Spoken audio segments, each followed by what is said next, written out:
Bienvenidos a Contrachata. ¿De qué hablamos en este canal? Bueno, específicamente hablamos de dos grupos de gente, dos tipos de gente. Unos que creen que la Tierra es plana y otros que creen que el universo es chato o plano. Esta gente ve todo en dos dimensiones. Lo que es la ignorancia, ¿eh? Pobrecitos. Y bueno, ¿de qué vamos a hablar hoy? Vamos a hablar de si el observador, la observación tiene algo que ver con la ciencia.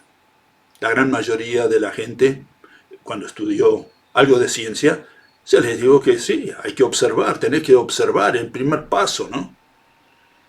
Pues vamos a ver, para eso tenemos que definir qué es la ciencia. Y acá tenemos una definición de la Wikipedia, ¿no? Que más o menos es lo que todos los matemáticos, matemágicos, como los llamo yo, y me refiero siempre cuando uso ese término a los físicos matemáticos, ¿no? No a la matemática, que es simplemente un lenguaje. Entonces, esta gente suscribe a esta definición. Un sistema ordenado de conocimientos. ¿De eso se trata la ciencia, de conocimientos? Estructurados, que estudia, investiga e interpreta los fenómenos naturales. El conocimiento científico se obtiene mediante ¿qué? Observación y experimentación. La ciencia tiene como fundamento la observación experimental. Bueno, ahí tenemos una noción. Tenemos un poco problema ya con la palabra conocimiento, porque resulta que hoy en día no tengo una definición de lo que es el conocimiento. Todavía estamos usando la noción que nos dejó Platón hace 2000 y pico de años atrás. Esta es la noción que tenemos de conocimiento. Platón la definió como opinión verdadera acompañada de razón. En inglés lo usan lo definen como creencia verdadera justificada. Y la realidad es la segunda, y que dice también el Wiki, dice que la definición de conocimiento es un tema de debate continuo entre los filósofos en el campo de la epistemología. Todavía no han definido, después de 2000 y pico de años, qué es el conocimiento, pero todo el mundo esencialmente suscribe a lo que dijo Platón, o sea, que es una creencia que uno cree que es verdad. O sea, que es justificada para uno. Entonces, ¿qué es conocimiento? Creencia. De eso se trata la ciencia, de creencias, de opiniones. ¿Vamos? Entonces, si vamos a definir a la ciencia en términos de conocimiento, lo primero que tenemos que hacer es definir la palabra conocimiento. Y si vamos a decir que es una creencia, cada uno tiene que juzgar por sí mismo si la ciencia tiene que ver solamente con creencias y opiniones. Vamos, ¿qué entendemos por ciencia en el mundo racional? Bueno, muy fácil, acá lo tenemos. La ciencia es explicaciones racionales. Si la explicación no es racional, no nos interesa cuánta matemática tiene detrás de ella, no nos interesa cuántos científicos votaron por esa teoría. Si es irracional, no pertenece a la ciencia, pertenece a la religión. ¿Estamos? Y acá tenemos un cuadro que lo pone en vista todo esto. La ciencia, explicaciones racionales, tiene dos ramales, la física y la filosofía. La física estudia causas y mecanismos y los explica con objetos. El lenguaje de la física es la ilustración, no las matemáticas. Tenemos que poner objetos en una pantalla y ver el mecanismo, o simularlo de alguna manera. La filosofía, el otro ramal, estudia propósitos y razones, por qué alguien hizo algo, y el bloque de construcción es el concepto. ¿Qué es la religión por el otro lado? O sea, la contraparte de la ciencia es la religión. La religión tiene que ver con opiniones y creencias. ¿Vamos? El religioso o la persona que se dedica a la religión creyendo que es un científico habla de verdades, de lo que es verdad, de lo que es un hecho.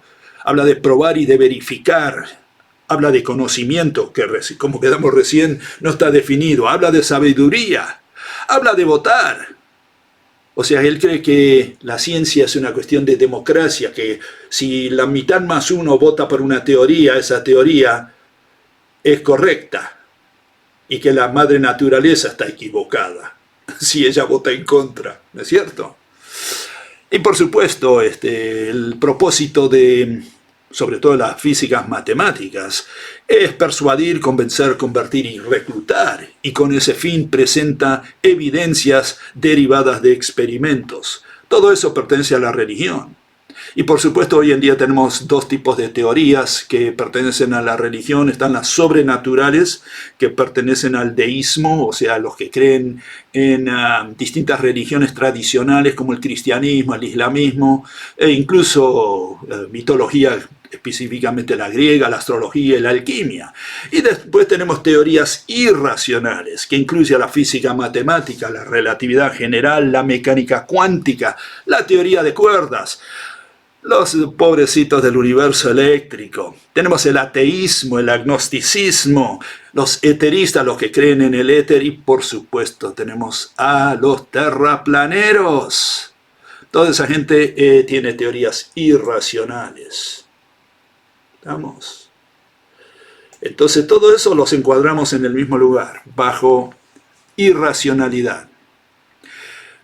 La ciencia solamente permite teorías o explicaciones racionales. Y para eso sí hay que definir esos términos. No voy a hacer eso hoy, todavía. Ya vamos a llegar a eso. Que tiene paciencia va a llegar ahí. Entonces, ¿cuál es el método científico que derivaron los famosos científicos de la corriente dominante a raíz de esa definición? Bueno, vienen hace 400 años con lo que ellos llaman el método científico. Surgió en el siglo XVII. Y este es el método científico con que salieron estos sabios. Y esa es una metodología para obtener nuevos conocimientos. ¿Qué era conocimiento? Creencias. Entonces, para tener creencias, tenemos una metodología. Bárbaro. Consiste en la observación sistemática. Observación, la palabra observación. La ponen ahí adentro. Hay que observar. Porque ¿qué? Vamos a hacer experimentos y observar. La medición, hay que medir, porque vamos a calcular y vamos a sacar ecuaciones. La experimentación, obviamente, porque hay que hacer un experimento para poder medir, ¿no es cierto? O medir algo, ¿no es cierto? Ahí. Y la formulación de análisis y modificación de hipótesis. ¿Qué proponemos a cambio? Bueno, proponemos lo siguiente. Proponemos de que el método científico es algo distinto, que surge de la definición de ciencia como explicaciones racionales. Lo que nos interesa es que alguien nos explique en forma racional un mecanismo en el contexto de física, ¿no es cierto? Y acá está. Así los ponemos lado a lado, tenemos el método científico racional, el propósito es explicar un mecanismo. El primer paso es la hipótesis, que no tiene nada que ver con la hipótesis que derivaron los matemáticos. No, la hipótesis son suposiciones, y las suposiciones incluyen los objetos que vamos a usar, los actores que vamos a poner en pantalla para explicar un fenómeno. Las definiciones, no se puede estar sin definiciones rigurosas, y la declaración de los hechos, no los hechos, sino la declaración de los hechos. Son dos cosas distintas. Los hechos es lo que conoce la madre naturaleza.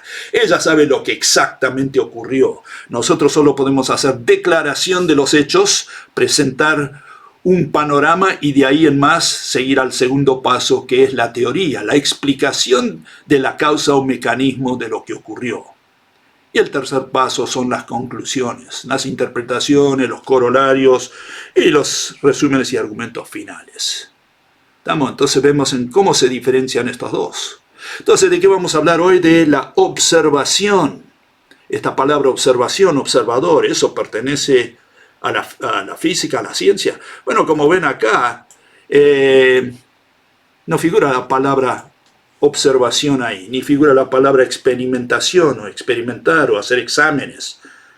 No figura para nada eso. No está ni en la lista de cosas para hacer en el método científico. Entonces no lo tenemos. Entonces, claro, no tenemos observación.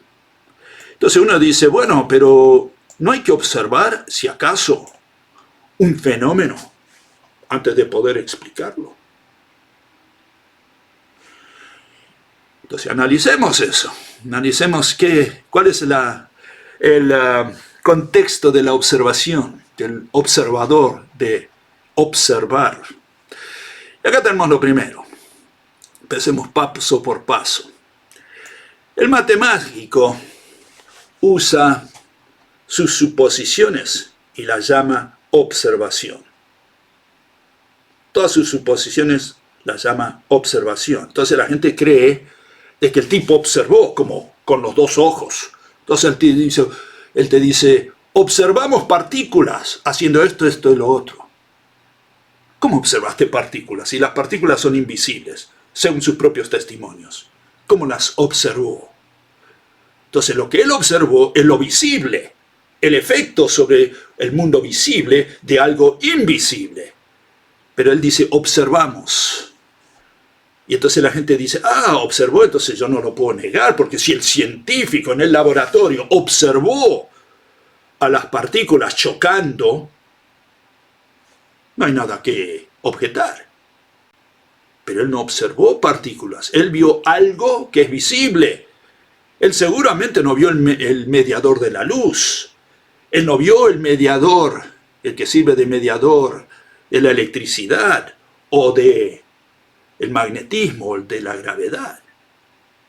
Entonces él no vio todo esto, pero él lo llama observar.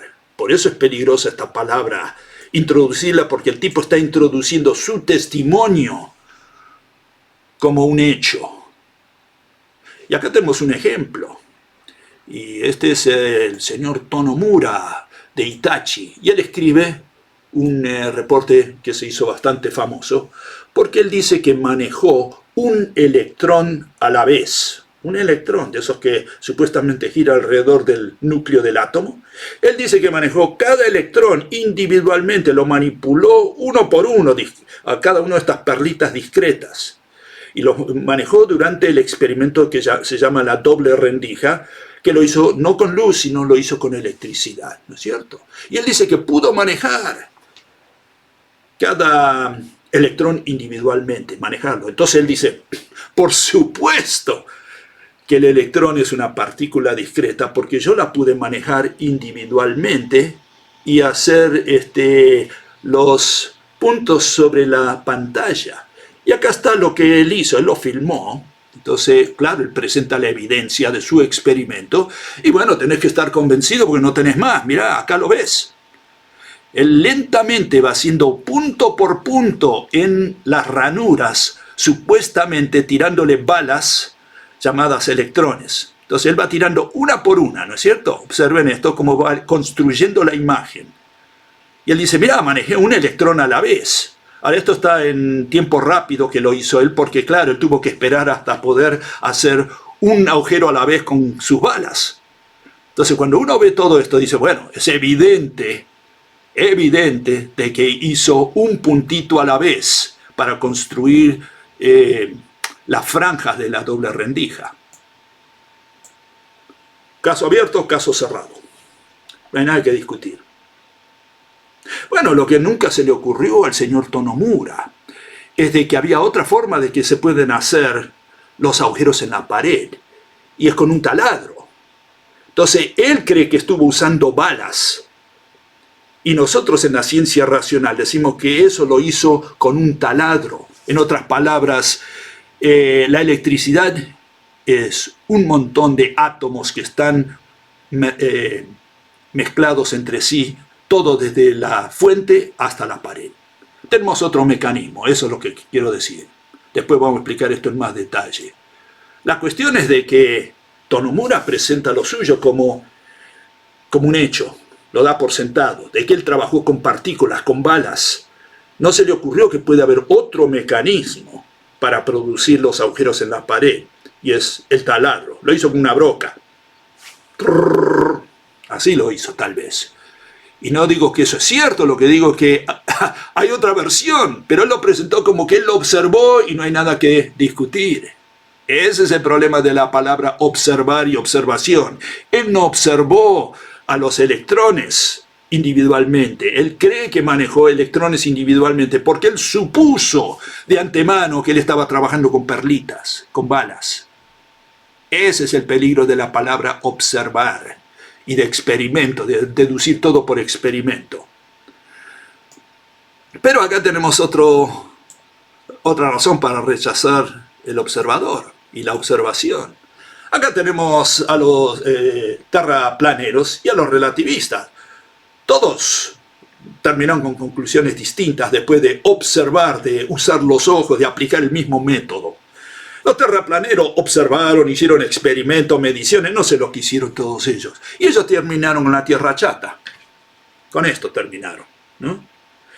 Y los relativistas dicen, no, la Tierra es redonda, es esférica. Lo que es chato es el universo. Entonces tenemos un problema porque acá usaron todos la observación como parte de su supuesto método científico, y llegaron a conclusiones totalmente distintas. Uno dice, no, la Tierra es chata, y el otro dice, la Tierra es redonda. Entonces, ¿la observación nos sirve para algo? ¿Los ojos, el testimonio? No, lo que hacemos en la ciencia, lo primero que hacemos es lo mismo que la mafia. Acabamos con el testigo, lo liquidamos. No aceptamos testimonios de nadie. Todo tiene que ser objetivo y nada puede ser subjetivo. Ok, acá hay otra razón para rechazar la observación. ¿Acaso los ciegos no pueden ser científicos? Tienen los ojos tapados, ¿no es cierto? Entonces ellos no pueden ver. ¿Qué lo van a hacer? Al estilo Braille, tocando con los deditos. Así se hace la ciencia entre los ciegos. Entonces no, si un ciego te dice, bueno, yo observé.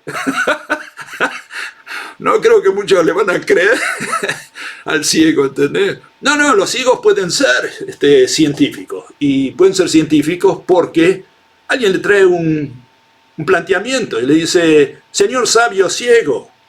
Homero supuestamente era ciego. Señor Homero, tengo este problema, así, así. ¿Me lo puede explicar? ¿Me lo puede dilucidar? Y el sabio se pone a pensar y por ahí al día siguiente dice, sí, tengo una respuesta para vos, esta es la respuesta. Entonces el ciego puede ser un científico, él no tuvo que haber observado nada con los ojos seguramente. Él solo tiene que observar con la mente, él tiene que visualizar en su cerebro. No necesitamos usar los ojos.